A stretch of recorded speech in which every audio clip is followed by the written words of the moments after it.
Your Excellencies, ladies and gentlemen, I'm Tim Huxley, Executive Director of the Asia Office of the International Institute for Strategic Studies, and I'm very pleased to welcome you to the 34th IISS Fullerton Lecture, which will be delivered shortly by the United Kingdom Secretary of State for Foreign and Commonwealth Affairs, Jeremy Hunt, who will speak on the hugely important and topical theme of Britain's role in a post-Brexit world.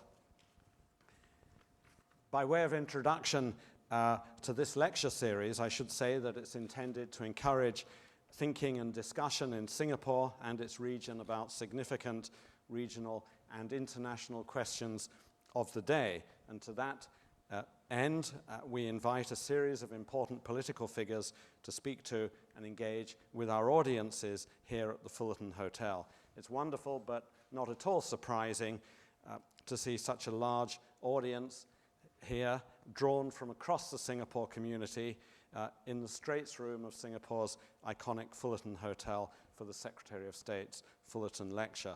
A warm welcome to you all, whether established IISS members and supporters or new guests at one of our events. We're delighted to see you here right at the beginning of the year.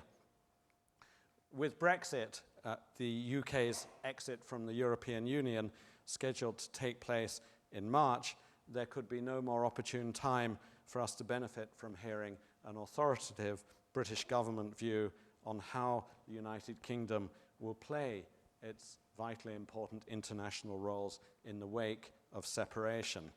I think it's fair to say that in Singapore and its region, there is substantial and well-informed interest in how the UK is thinking about building on the existing strength of its relations throughout Southeast Asia. Jeremy Hunt is one of the British government's most experienced cabinet ministers. He was elected MP for South West Surrey in 2005 and was appointed Secretary of State for Foreign and Commonwealth Affairs on 9th of July last year, having held the health portfolio in the cabinet for almost 6 years. He was previously also Secretary of State for Culture, Olympics, Media and Sport. Before election as an MP, he ran his own educational publishing business, Hot Courses. He also set up a charity to help AIDS orphans in Africa, in which he continues to play an active role. Secretary of State, we're looking forward to hearing your assessment of Britain's global role after Brexit. I understand that after you've delivered your Fullerton Lecture, you'll take a small number of questions from the media, and then we'll have a more general discussion with questions from the broader audience here. Thank you very much, Secretary of State. The floor is yours. Thank you very much, Tim. Thank you.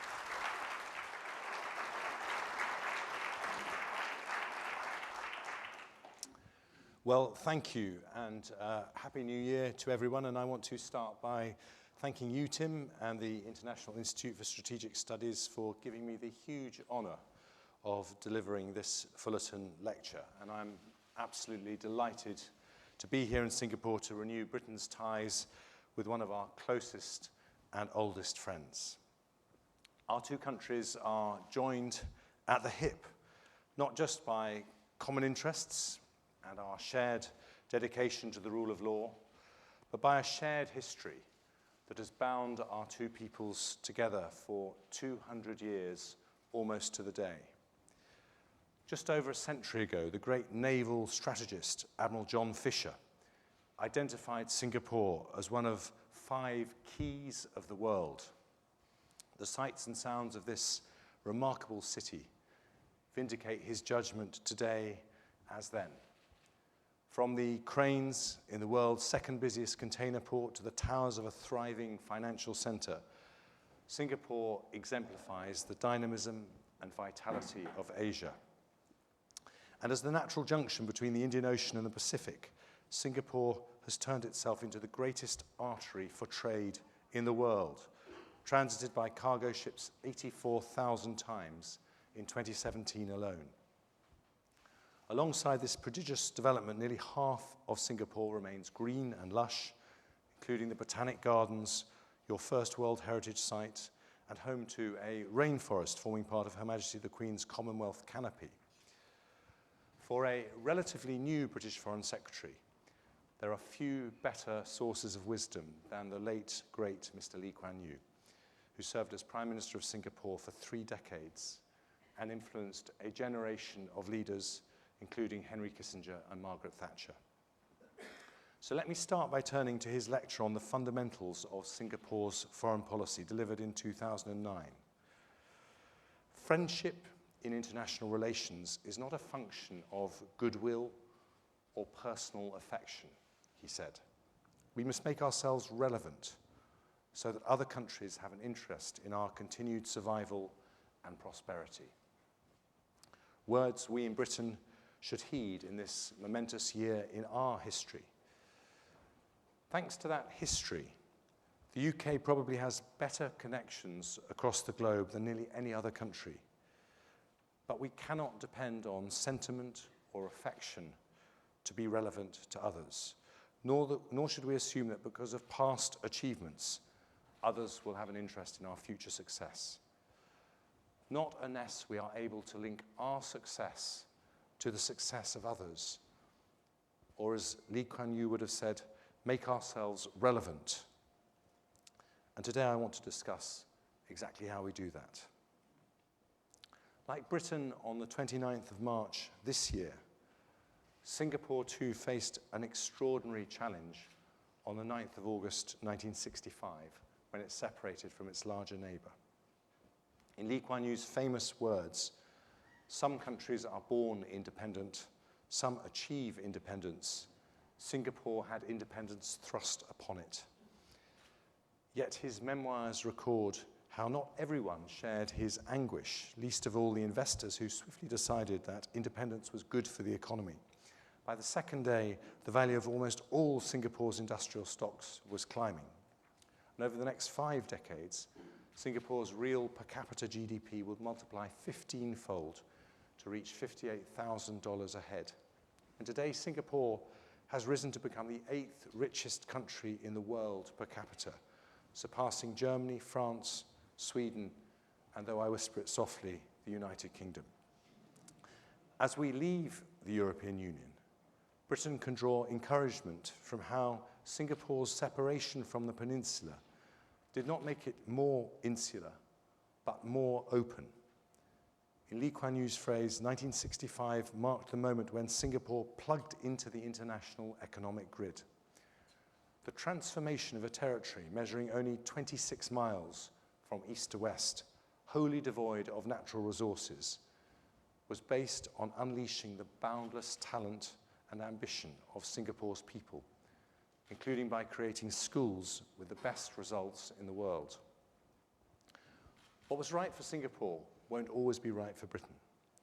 We're committed to our social model, and as a former health secretary, I'm particularly proud of our National Health Service with universal provision free at the point of use, and in which my counterpart, Dr. Vivian Balakrishnan, worked with great dedication for 2 years.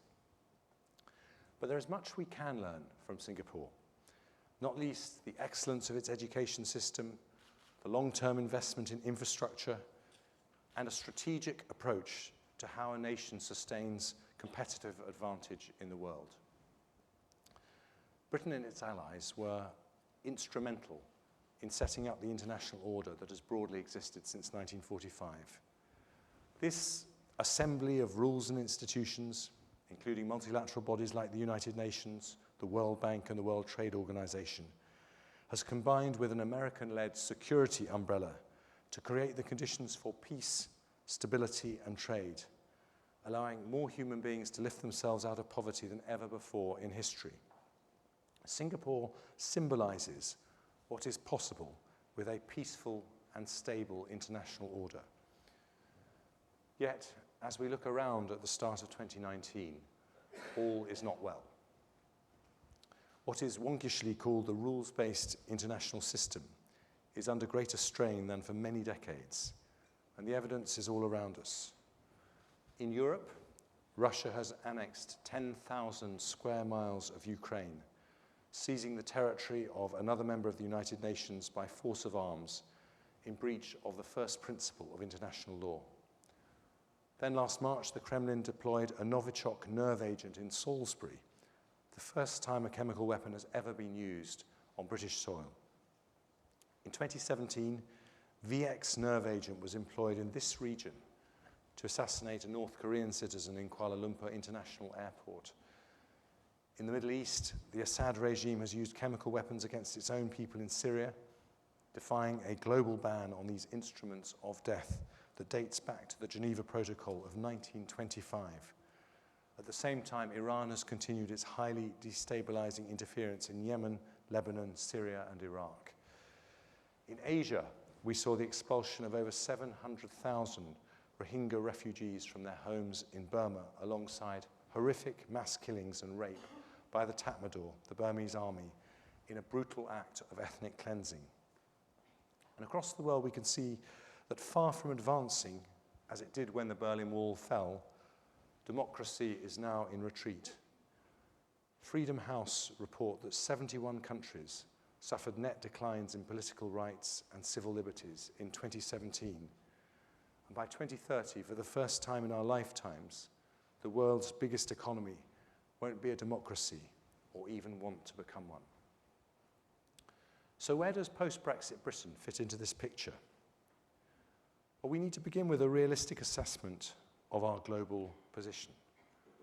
And that means not overstating our strength, but not underestimating it either. We're not a superpower, and we don't have an empire. But we do have the 5th largest economy in the world, the 2nd biggest military budget in NATO, the 3rd biggest overseas aid budget, one of the 2 largest financial centers, the global language, highly effective intelligence services, and a world-class diplomatic network, including permanent membership of the United Nations Security Council. We also have immense reserves of soft power, with 3 of the world's top 10 universities, 450,000 students from overseas in our higher education system, 39 million visits by tourists in 2017, and a global audience for our media, especially the BBC, measured in the hundreds of millions. Most importantly, in a world where it's rarely possible for one country to achieve its ambitions alone, we have some of the best connections of any country, whether through the Commonwealth, our alliance with the United States, or our friendship with our neighbours in Europe. And these connections mean that in this part of the world, Britain is amongst only a handful of European countries with an embassy or a high commission in every member of the Association of Southeast Asian Nations. And later this year, we'll open a new mission to ASEAN headquarters in Jakarta as we seek to strengthen our relationship with ASEAN after we leave the EU. The global centre of economic gravity has been shifting eastwards towards Asia for decades, and this trend shows no sign of abating.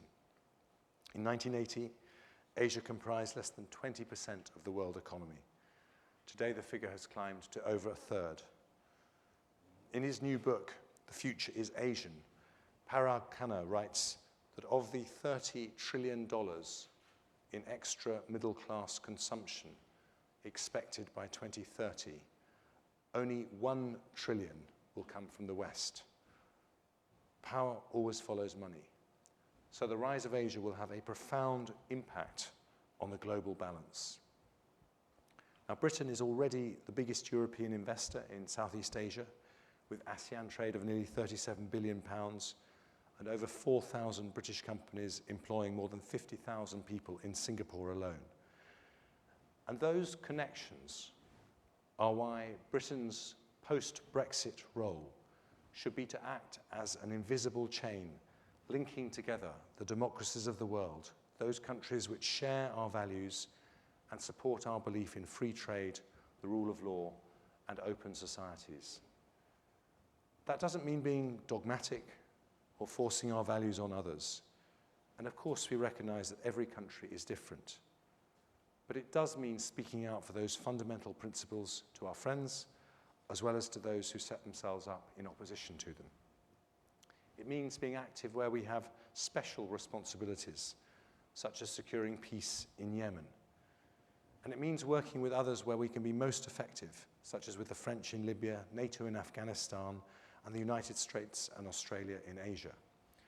That's why I was proud to announce in October the biggest expansion of Britain's diplomatic network for a generation, with another 335 overseas positions and 40 new posts around the world, and a doubling of the number of British diplomats who speak a foreign language in the country where they serve. Those nations who share values are going to need to stand together to defend them. And as happened after the Salisbury nerve agent attack, when 28 democracies came together and expelled 153 Russian spies, that was the biggest coordinated expulsion in the history of diplomacy and sent out a very powerful message. But we also need to stand together as we reform the multilateral institutions whose noble purposes are all too often compromised by over-heavy bureaucracies and ineffective decision-making. They were set up in the 20th century, but they need to be fit for the 21st, not least to make sure they operate fairly for the United States, which is not just the largest and most powerful democracy, but also in nearly every case, their largest donor.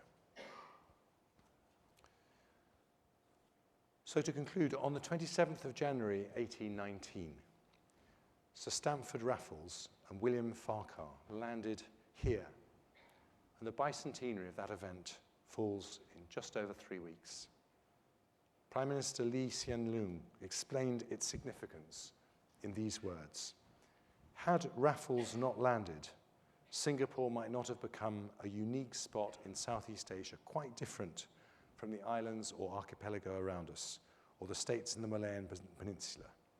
But because of Raffles, Singapore became a British colony, a free port, and a modern city."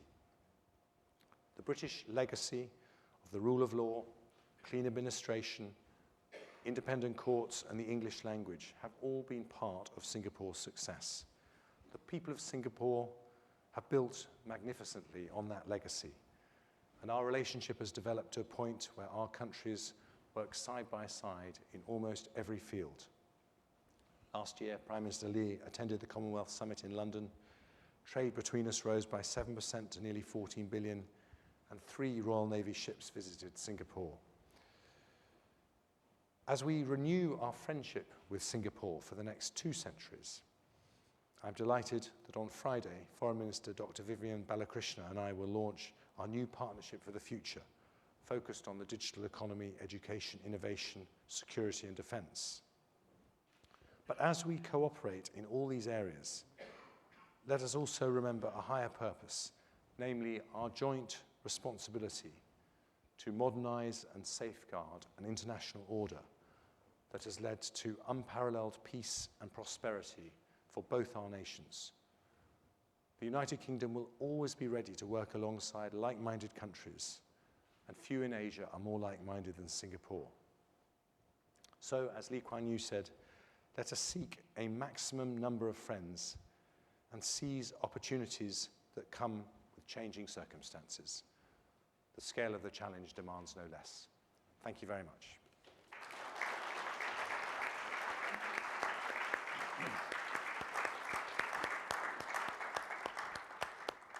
So we're just going to start with a few questions from the media, and I'm going to start with Rebecca from the Straits Times. Where's Rebecca? Yes. Thank you so much for those. Thank you for your speech. My question is, what is your personal read of how Brexit will play out, and what are the possibilities of a second referendum and also or no deal Brexit? And also, what was the third one? The possibilities. What are the possibilities of a second referendum or a no deal Brexit? Well, let me do those in reverse order because I think it will answer your question. But first of all, I think we have to remember that a no-deal Brexit would cause disruption that could last some time. But even if you are someone who believes that Britain will flourish and prosper, whatever that disruption might be, that is not something that any government should willingly wish upon its people. But a second referendum would be also incredibly damaging in a different way, because we are a democracy. We've been given our instructions by the British people. They've asked us to leave the European Union, and they're expecting us to get on with that. And if we went back to them and asked their opinion a second time, they would say, well, you guys aren't listening to us. And you're going to ask us a third time or a fourth time until you get the answer you want. And if that's the case, then that's not a democracy at all. So the social consequences in one of the oldest democracies in the world of not going ahead and leaving the EU on the 29th of March, as we've been instructed to do, would be devastating. But that is not to say we mustn't reach out to the 48% of the country who didn't want to vote to leave the EU, and we must show them that the Brexit that we get is going to not be a Brexit where we pull up the drawbridge. It's not going to be a Brexit where we close ourselves off to the world, which is what many of them have worried about. It's going to be an open, positive, outward-looking, optimistic Brexit. And I think if we can deliver that type of Brexit, we can bring the country together. So I think when you reflect on all of that, when Theresa May comes back with those reassurances that she's been seeking from the EU, that the deal that is on the table is not going to lead to us being permanently trapped in the customs union against the will of the British people, I think that she will find a way to get this deal through Parliament, and I know that's what the British people would want. So next, Debbie from Sky, who's actually just been talking to me. Where's Debbie? Debbie, hi. Thank you. I'm Deborah Haynes from Sky News. Do you think that Britain is going to be able to secure an even better trade deal with Singapore, as Singapore has already confirmed with the European Union? And your colleague Gavin Williamson said in an interview that, that Britain is planning to open military bases, new military bases in Asia and also in the Caribbean. Singapore was named as one of those bases. Is that something you're aware of? And is that going to happen this year or next year?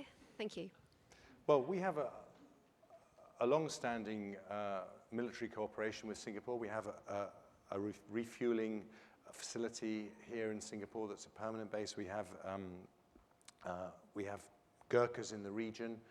And what Gavin Williamson is talking about is expanding our presence in Asia as part of exactly what I was talking about in my speech, which is our support for the rules-based international order, which is the fundamental building block that allows trade to happen.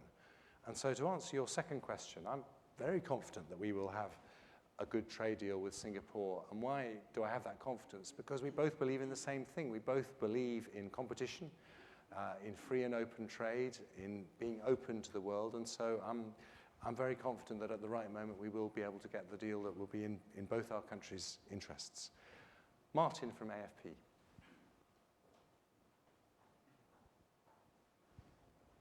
Good evening, Mr. Secretary. As you look east, and after you exit from the EU, is Britain looking at negotiating an FTA with ASEAN as a regional bloc? And also, will you consider joining the CPTPP? Well, we absolutely are open to both of those, and we've said that we're very interested in being part of the CPTPP, which I think would be a very big opportunity.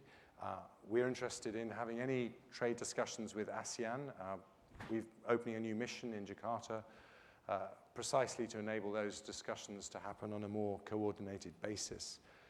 But I think the point at the heart of this is if you look at the massive decline in poverty in Asia and in fact across the world over the period of all of our lifetimes, that has happened because of trade, and trade has only been possible because we've had a broadly peaceful world order. And so when we talk about trade deals, we don't just talk about removing tariff and non-tariff barriers for goods and services. We also need to think about the structure behind those trade deals that has allowed that trade to flourish in a way that our parents and grandparents could only have dreamed of. And that's why, side by side to expanding trade, we need to be thinking about securing the international order so that it can deliver the peace that is fundamental to that trade as well. Annabelle from AP.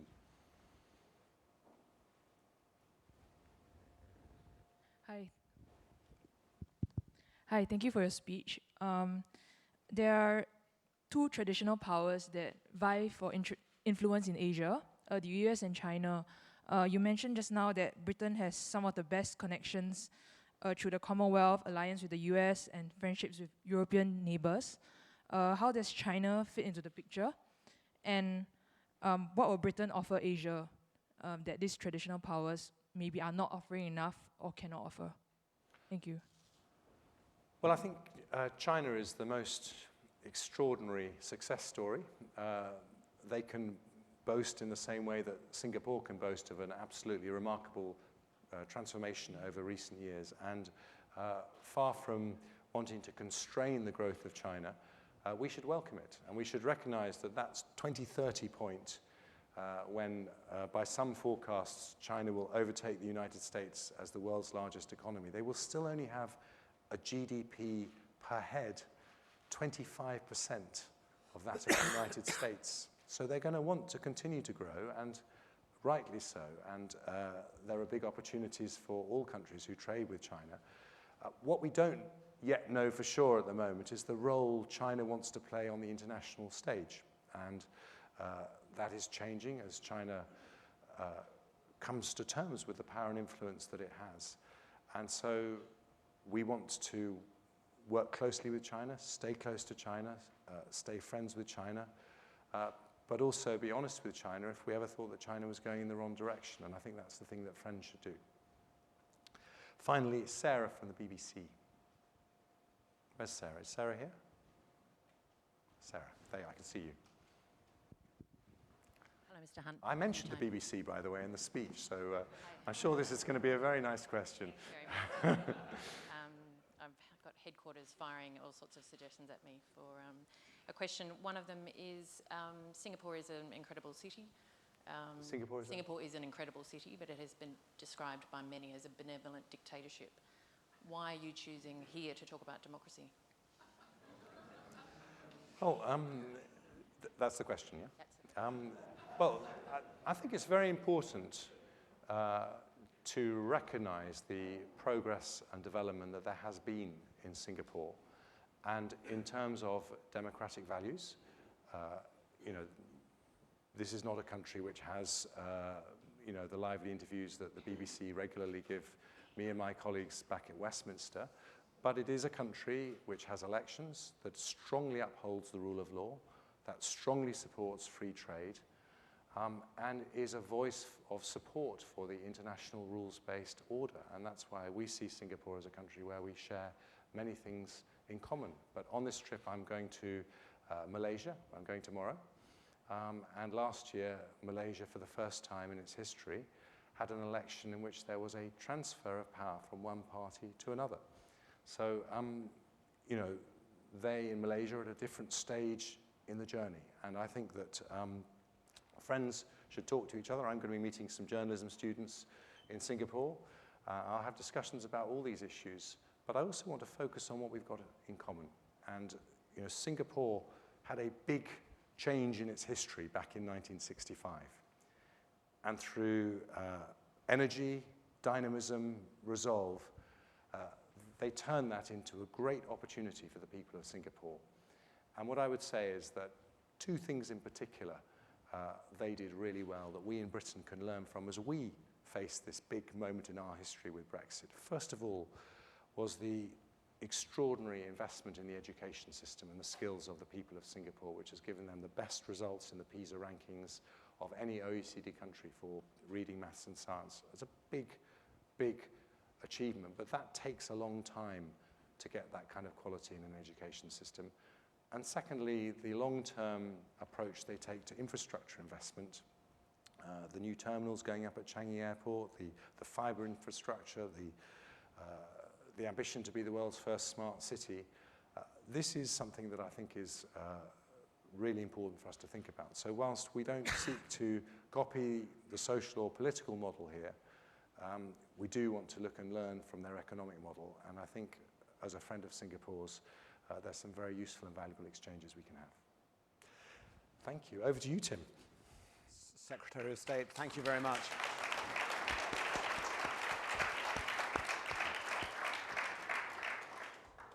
thanks for responding to those media questions so fully. I thought now is the opportunity to open up to questions from our broader audience, and I'm sure that there are going to be many. If you'd like to ask a question, raise your hand.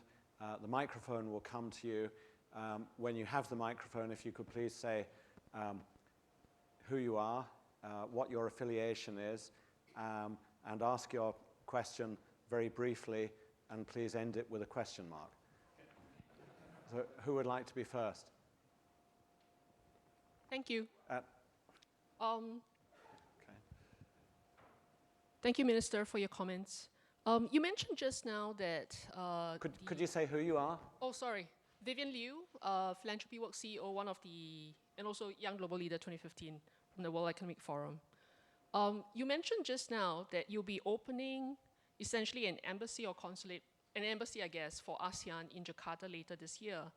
And this year being a year of heightened El Nino, I'm wondering what the key objectives of your embassy there would be, and to what extent does climate change figure there and in your overall agenda, especially if you become the next Prime Minister? Thank you.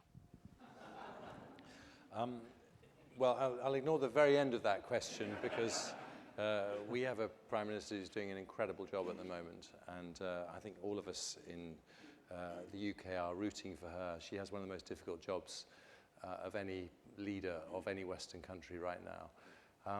But climate change is very important because, as I alluded to in my speech, the way that Singapore has found a route to develop in a green way, development has to be sustainable. And countries that have started off saying that climate change is a rich world preoccupation that you get to thinking about when you've developed, have soon discovered the impact on their countries is incredibly dangerous if they don't take it seriously. If you look at desertification in Africa, if you look at the issues of pollution in China. So the world, I think, is coming together and understanding this is something we all have to tackle. This is an area where I think Europe has led the way and actually been extremely successful. If you look at the GDP of Europe compared to 1990, we're producing about half as much again as we were then, but our emissions are down by a quarter. And so it is possible to develop in a way that is sustainable. And I know that there are some very, very exciting projects happening in all over Asia with respect to eco-cities and green transport systems. And this is something that I think we should all talk about as much as we can. In the context of ASEAN, it's significant to have those discussions because this is an issue that affects groups of countries as much as any individual country. So we continue to look at issues such as climate in a European context, and I'm sure that you'll be looking at them in an ASEAN context as well. Thank you. In the middle here, fourth row. Paul Subramaniam, lawyer, studied in England. Secretary of State, what lessons have the British politicians and the Conservative Party learnt from the debacle of the Brexit referendum, which was entirely self-inflicted by British politicians, former Prime Minister playing footloose and fancy-free, using an extremely blunt instrument of a referendum to deal with certain sentiments, and with a scenario you're having to deal with now in which 36% of your population voted for Brexit and probably didn't entirely understand what they were voting for because of the way the Brexit referendum was actually worded. If you take voter turnout, it was actually 70% or just over, and 52% voted for Brexit. So you've talked about democracy and saying that you're honoring democracy, but just based on those facts, you'll see that there are a lot of lessons for British politicians to learn. What are they, and how would you address that? Thank you. As you're a lawyer, am I allowed to be rude to you? Because I actually think that's incredibly insulting to the British people. If you're saying that they weren't smart enough to know what they were voting for, I would say, well, that's not how British democracy works. We have had a democratic tradition in our country that goes back longer than pretty much any other country in the world. I think the Icelandic parliament is older than the British parliament, but it goes back a very long way, and that is based in the end on a very deep-rooted sense from amongst British people of all backgrounds, all social classes, that in the end, people like me take our instructions from the people we meet on the doorsteps in general elections. And we had a very lively referendum debate because membership of the EU has been an issue running through British politics for decades, which transcends party boundaries. And in the end, David Cameron decided that the right thing to do was to ask the people to give their view in a referendum. And, you know, frankly, there were things that were said on both sides of that debate that were questionable, just as there are things that are said in general election campaigns that are questionable. And that's why you have a media to scrutinize those. And I don't think you could really say that the claims that the Brexiteers were making could not have been more scrutinized. They were really scrutinized, and the claims that the Remainers were making were scrutinized as well. I was a Remainer. I voted to remain. My view is that it would be a devastating blow to our democracy if the people, having chosen to leave the EU, we then don't deliver on that verdict. But if we want to bring the country together again, we have to make sure that it's a friendly separation, where we have the closest possible trading relationship, the closest possible diplomatic relationship with our European friends and neighbours, because I think that was the biggest fear of the Remainers. But I think, let me just, you know, say, I think the social consequences of the ruling class in Britain telling the people of Britain, guys, you got this one wrong, think again. I think it would be devastating, and that's why it's something I would never support. Sir. Hello, Peter Godfrey. I'm the Managing Director regionally of the UK Energy Institute, and I'd just like to follow up that question from a slightly more future-looking angle. Singapore, of course, to a large extent, benefited economically by its dysfunctional neighbours, and the fact that Singapore was able to set up an economic system that was more functional, more rules-based. Secretary of State, you focused on the UK's role supporting a rules-based economic system. As we move post the Brexit decision, the outside world sees the UK today as a pretty dysfunctional place as a result of the problems of Parliament and the people and the arguments that have been going back in the UK. So my question to you is, looking at a crystal ball, is how do we bring the country back together again to be functional and to actually support the idea that we can be leaders in an international rules-based system again? Well, it's an important question, and there's a very reasonable challenge that you make. And I think I would make 2 points. The first is that because we are an open society with probably the liveliest media of any democracy, we do wash our dirty linen in public a lot when we have these democratic debates. What happens in the British Parliament is broadcast in every corner of the planet.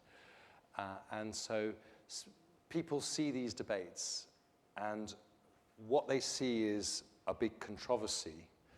What they don't see is a country wrestling with a very difficult issue and actually solving the problem through democratic debate, which is what we do extremely well in Britain.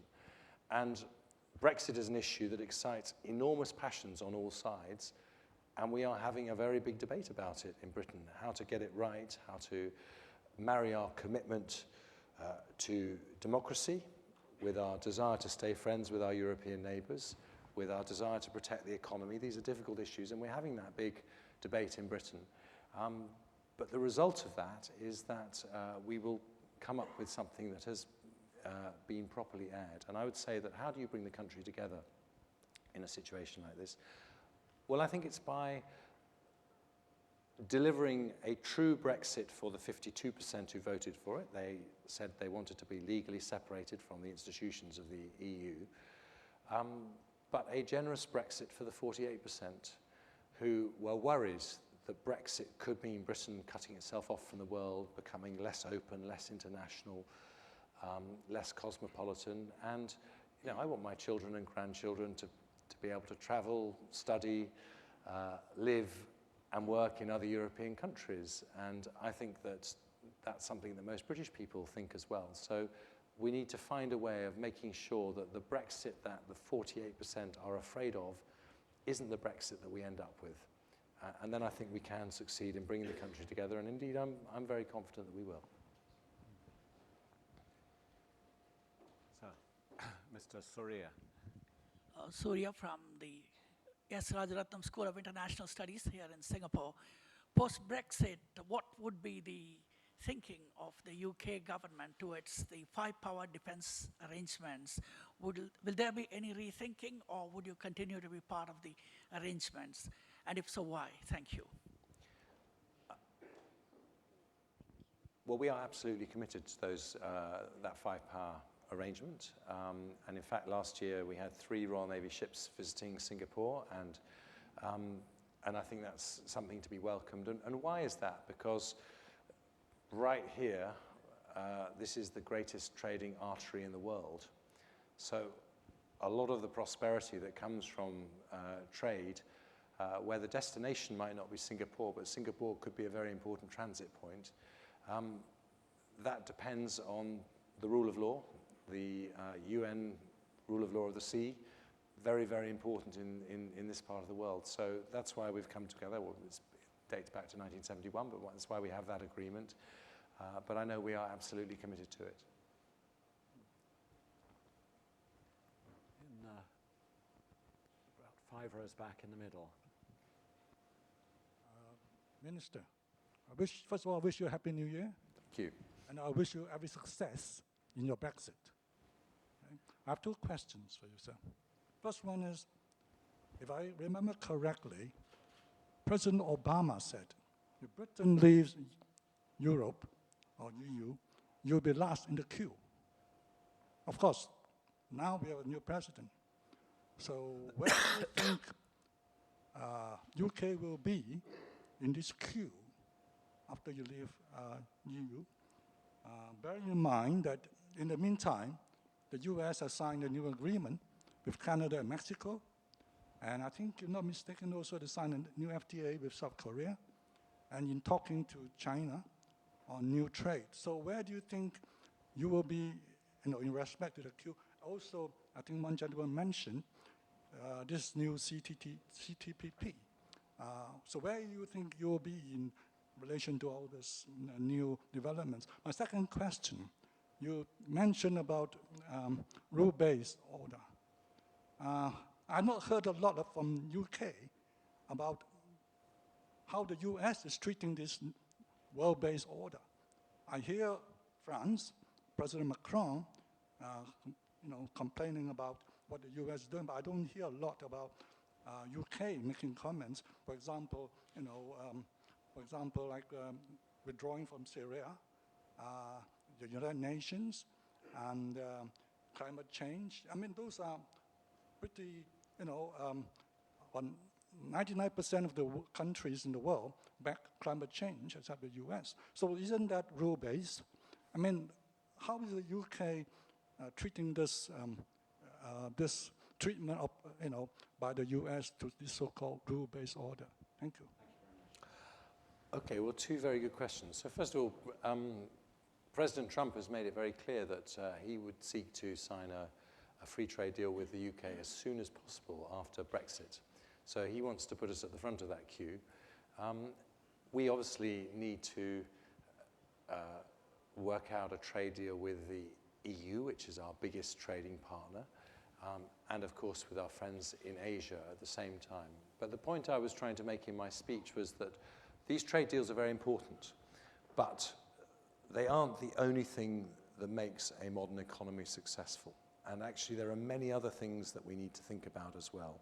In the UK, to be competitive, we need to think about our education system, our infrastructure, many of the other building blocks of a modern economy that in the end mean that you are a country that is making the products or selling the services that other countries want to buy. And we have to think about those as well. And with respect to the US role in international affairs, well, I did try to address that in my speech. We don't agree with the US on everything. We don't agree with them on the Paris Climate Accord. We don't agree with them on the Iran nuclear deal. There are a number of areas where we take a different perspective to the US. But what I don't believe is that the US is seeking to destroy or tear down the international rules-based order. What they're saying is, and I think it's worth looking at a very good speech by Mike Pompeo, the Secretary of State, that he gave in Brussels at the end of last year. He wants, and he's very explicit about America as the leader of the democratic free world. But he says that those multilateral institutions need to be modernized. And too often they are bureaucratic, they're not good at making decisions quickly, and given that America is the biggest funder to the vast majority of those organizations, we need to have proper reform, and that's what we want to work with President Trump to achieve, to make sure that what was fit for the post-1945 international order is fit for the 21st century as well. Thank you, Secretary of State. There's a question from the lady just in the middle of, yes, that's right. Good evening. My name is Jennifer Ince. I'm a British lawyer working here in Singapore, but that doesn't mean you can also be rude to me, I'm afraid. You mentioned a number of times in your speech that Britain needed to look and learn from Singapore's economic model. Part of that includes immigration, particularly in the construction industry. With that in mind, how is Britain, in your view, contemplating emulating Singapore's construction focus when immigration is such a divisive topic in Britain? Thank you. Well, immigration is part of an economic model, but it's also part of a social model. So we are not planning to copy Singapore's immigration policy, but except in one respect, which is that we will, when we have control of our immigration policy, make sure that we have the right immigration policy for the British economy. Brexit allows us an opportunity to do that.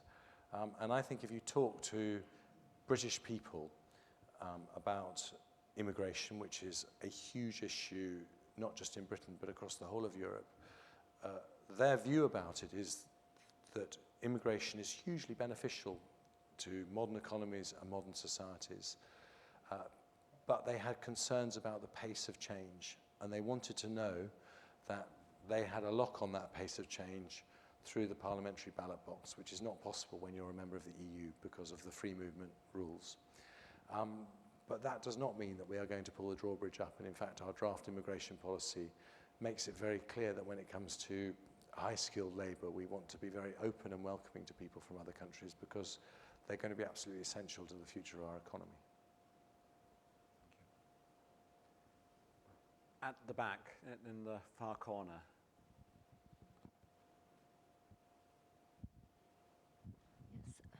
Good evening, Secretary of State. My name is Dr. Ong Siu Hua. I'm a scientist, and I first read about you because you were a champion for sepsis in the UK. I work in this area. So today my question is, I read in the news that you talked about the low economy in Singapore potentially being a kind of model that you want to look into.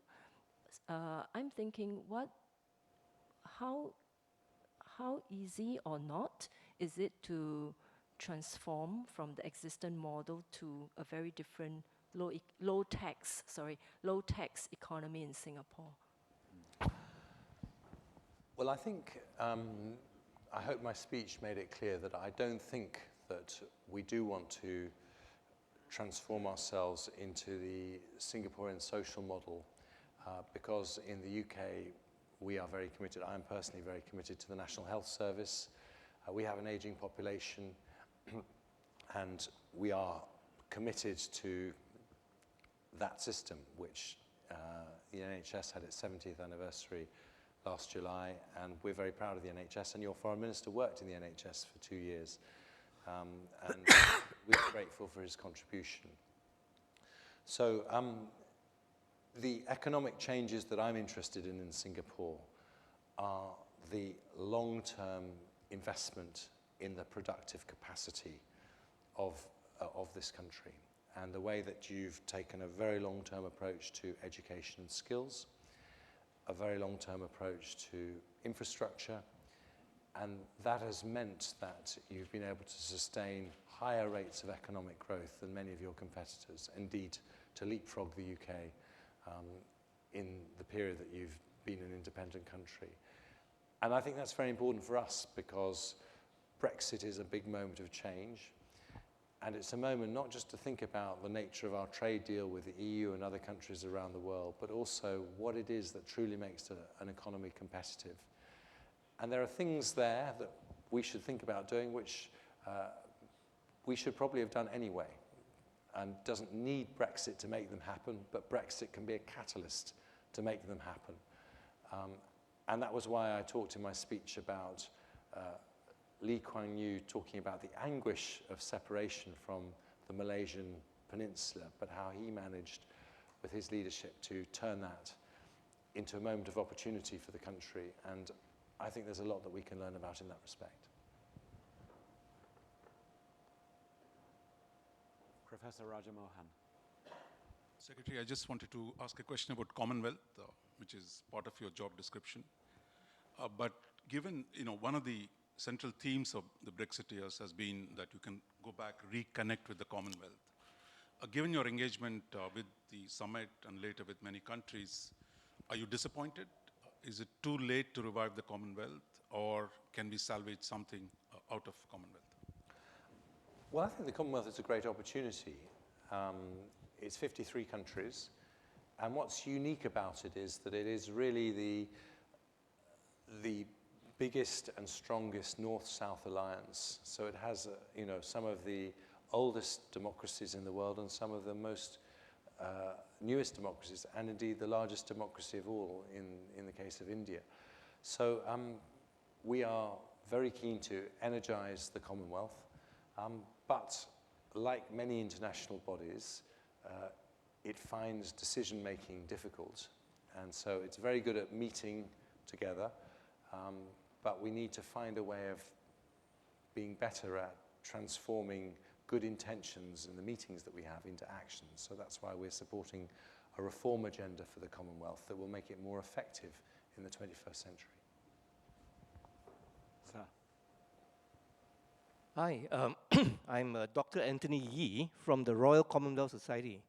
Mr. Secretary, if I may, I would like to respond to Sarah's question about about Singapore being a benevolent dictatorship. That term was coined many, many years ago. And I would like to think that today we are more benevolent and less dictatorial. And that is probably due to our third and fourth generation leaders, which are open to engaging with everybody in the world. So I hope that clears up something for Sarah and the PPC. Thank you very much.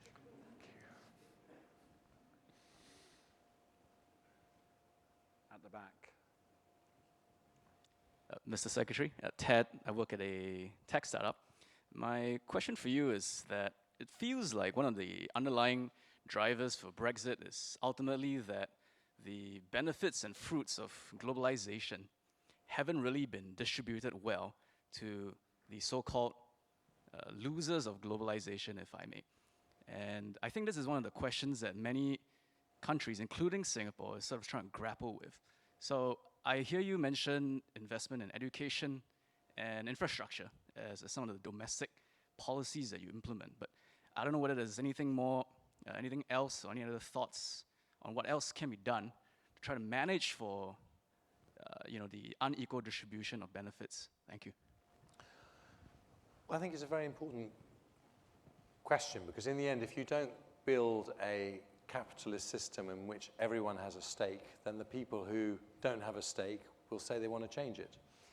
And if you look at the transformation in global wealth over the last 25 years, but particularly in the period since the global financial crisis of 2008, what you see is that everyone in poor countries has become significantly richer, and richer people in richer countries have become significantly richer.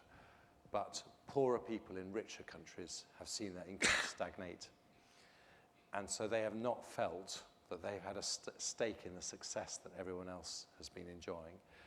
And that is probably one of the things that has fueled concerns about the migration debate.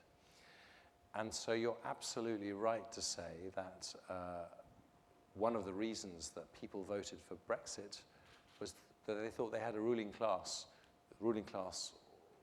almost universally in favor of remaining in the EU, but they thought they had a ruling class that weren't listening to them and their concerns.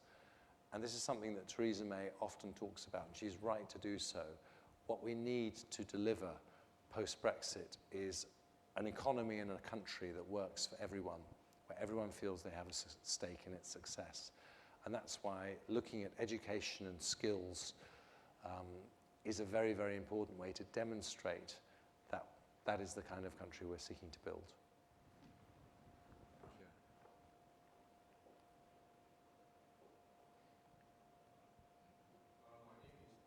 Asian Charter, Secretary of State. In a post-Brexit world, how would the UK be having a relationship with NATO? Would it be the same or on a different course? Thank you. I don't think the relationship with NATO needs to change because of Brexit, but I do think NATO needs to change because at the moment we have a big imbalance between the 4% of GDP that America is spending and the money that American taxpayers are spending to defend Europe, and some European members of NATO spending much less than 2%, even though there's a NATO commitment to spend 2%.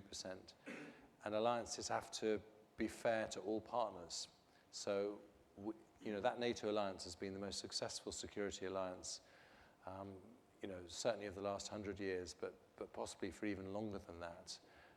It's very important because we can see what Russia is getting up to. They're very opportunistic. They're looking for any signs of weakness. So we need to make sure that NATO is fit for purpose in the 21st century, and we need to address that burden-sharing argument.